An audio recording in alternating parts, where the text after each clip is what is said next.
Welcome to our channel Maths in Veins. Here today we are going to discuss the probability part 2. The probability that at least one of the event A and B occur is 0.6. If A and B occur simultaneously with probability 0.2, then probability of A bar plus B bar is. So ये हमने calculate करना है. हमें given क्या है? probability of A union B हमें given है 0.6. probability of A intersection B हमें given है 0.2. So we want to calculate probability of A bar plus probability of B bar, that is 1 minus probability of A plus 1 minus probability of B. So 2 minus probability of A plus probability of B. So इसे 1 number. So ये हमने calculate करना है.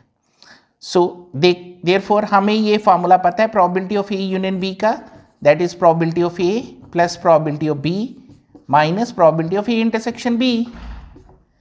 So A union B 0.6 है, probability of A plus probability of B minus 0.2, ये इधर है 0.8 is equal to probability of A plus probability of B.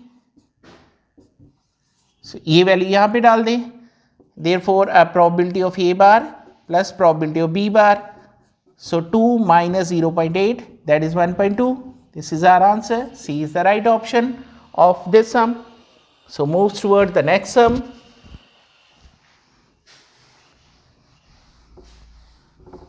बहुत ही अच्छे क्वेश्चन है MCQs के. कहते हैं if A and B are two events such that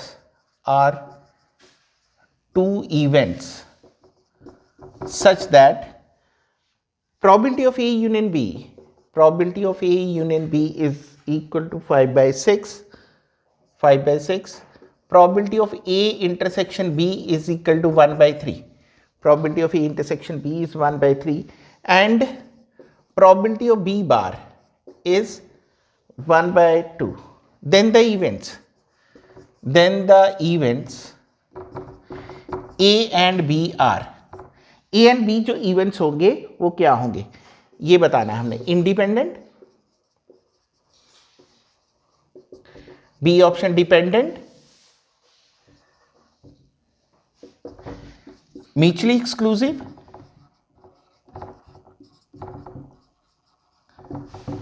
या none of these. देखें probability of A union B, probability of A plus probability of B minus probability of A intersection B. ठीक है जी. हमें probability of B bar given है. A union B तो हमारे पास 5 by 6 आ गया. probability of B बार हमारे पास किसके इक्वल आता है? 5 by 6. probability of A plus probability of B minus A intersection B. A intersection B हमारे पास कितना है? 1 by 3. अभी probability of B है पर यहाँ पे हमारे पास क्या है? probability of B bar. So probability of B bar हमारे पास किसके इक्वल आता है? 1 minus probability of B किसके इक्वल आता है? 1 minus probability of B bar. So 1 minus 1 by 2, that is 1 by 2. So probability of B की जो वैल्यू है that is 1 by 2. So ये हमारे पास probability of A आ जाएगा. 1 by 2 minus 1 by 3 is equal to 5 by 6. So ये 1 by 6 है. 5 by 6 minus 1 by 6 probability of A, that is 4 by 6. Probability of A is equal to 4 by 6 is equal to 2 by 3. सो हमें क्या show करना है? हमें बताना है कि ये इवेंट इंडिपेंडेंट है डिपेंडेंट है. सो उसके लिए हमें क्या करना पड़ेगा? उसके लिए ये करना पड़ेगा probability of A into probability of B का प्रोडक्ट करवाना पड़ेगा. probability of A हमारे पास किसके इक्वल है? probability of A हमारे पास आ गया 2 by 3 और probability of B हमारे पास क्या है? 1 by 2 के इक्वल. सो ये हमारे पास आ गया 1 by 3. So probability of A intersection B भी हमारे पास 1 by 3 है. A इंटरसेक्शन B भी 1 by 3 है. सो इंडिपेंडेंट कौन से इवेंट हो गए हमारे पास? इंडिपेंडेंट इवेंट हमारे पास कौन से हो गए? इंडिपेंडेंट. कि अगर हमारे पास probability of A intersection B is equal to probability of A into probability of B के इक्वल आ गया तब हमारे पास इवेंट्स हमारे पास क्या रहती है, इंडिपेंडेंट इवेंट। चलिए next question, very very important question है ये वाला जो अभी किया, ठीक है, डायरेक्ट इसमें पूछा हुआ है कि इंडिपेंडेंट है या नहीं है। नेक्स्ट क्वेश्चन जो है that is also very very important and comes in the master cadre exam. Master cadre exam में भी आया हुआ ये, 3704 वाले एग्जाम में आया था ये।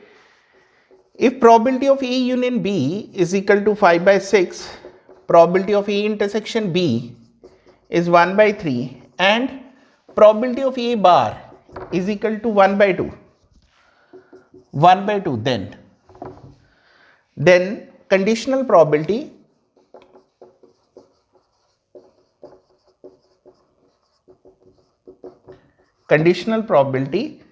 probability of A divide B is equal to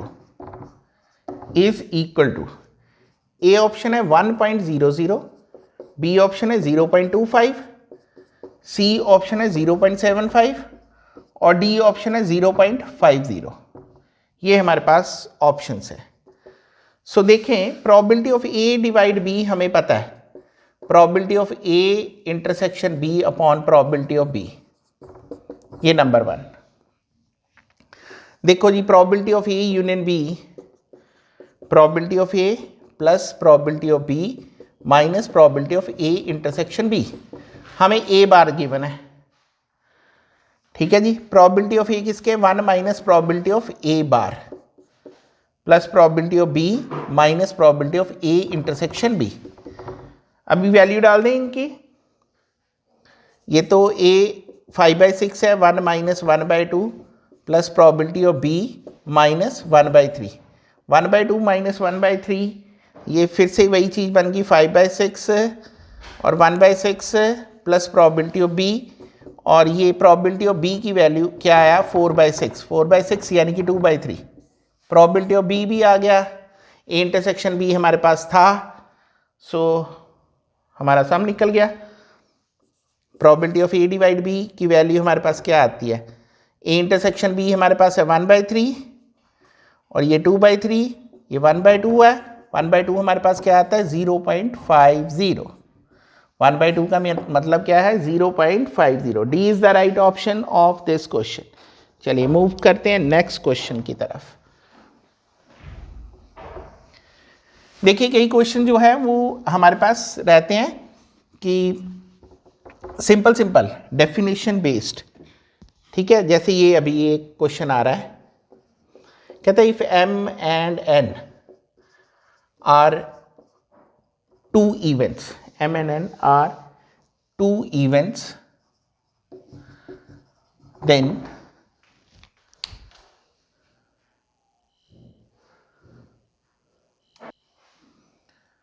इस क्वेश्चन को देखते हैं कि M and N are two events, probability that exactly one of them occur is, ये है कि exactly one of them occur is, कौन सी ऑप्शन इसमें आएगी, इसमें आएगी डी ऑप्शन।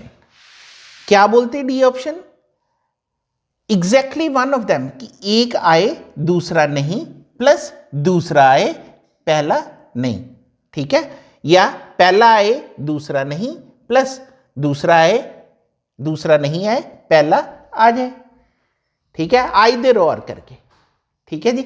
सो जब भी M and N two events है, probability that exactly one of them occur, so ये हमारे पास रहता है formula.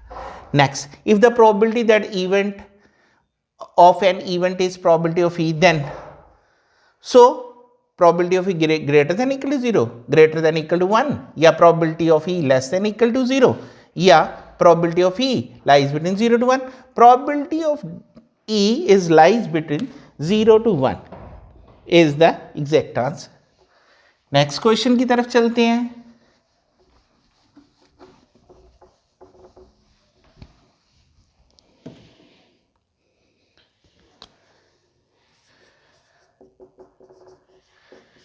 Given two events A and B such that probability of A is equal to 0.30 and probability of B is equal to 0.60, probability of getting neither A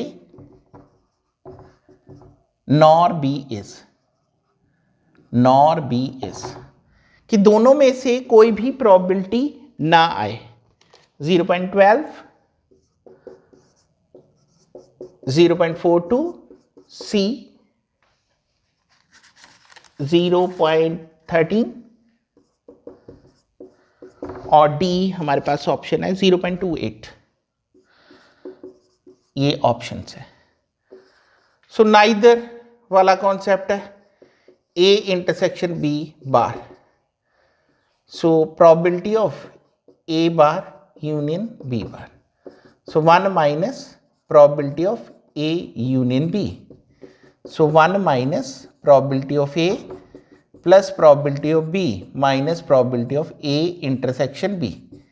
अब 2 events है, हमें पता नहीं है. So probability of A plus probability of B minus probability of A into probability of B.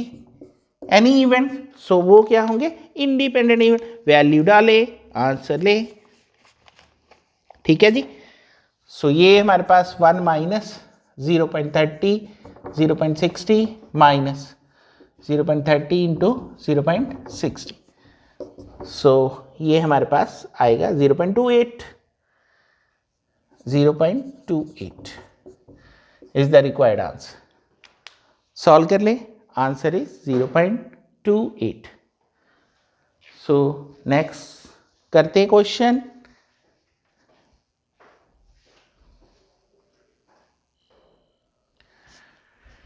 The probability of having at least one tail in 4th row with a coin is. 4 throw फेंकनी है coins की, तो total outcomes 4 बार coin को फेंकेंगे 2 raised to power 4 16 हो जाएगा. Total outcomes तो हमारे पास 16 बनेगा. टोटल आउटकम्स हमारे पास 16 बनेगा. नंबर 1 एक पॉइंट ये. एटलीस्ट 1 टेल आए, कहता अगर नो टेल आए, नो टेल आने की क्या प्रोबेबिलिटी है? 1/2, 1/2, 1/2 और 1/2. कितना आ गया? 1/16. नो टेल आने की क्या प्रोबेबिलिटी होगी? 1/16. और प्रोबेबिलिटी एट लीस्ट 1 टेल. तो कर दो सब्ट्रैक्ट. 1 माइनस 1/16, 15/16. क्या आएगा? 15/16. A is the right option. Next sum.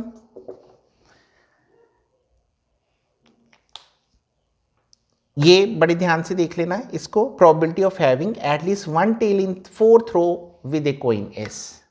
ठीक है जी. पहले no tail निकालना है, फिर at least one tail निकालना है. Next probability word. probability word में total words तो हो गए जी हमारे पास. टोटल वर्ड्स हमारे पास 11 है. 2, 4, 6, 8, 10 और 11. वॉवल्स कितने हैं? The probability that it is a vowel is. Vowel निकालने की क्या प्रोबेबिलिटी है? So vowel 1, 2, 3, 4 vowels. कितने वॉवल्स है? और probability of vowels 4/11. B is the right option. A single letter is selected at a random. क्योंकि बड़ा सिंपल सम था, सिंगल लेटर सिलेक्ट करना है हमने, ज़्यादा तो करना ही नहीं है. ठीक है. सो लाइक और सब्सक्राइब करें हमारा channel maths in when for further study. Thank you very much.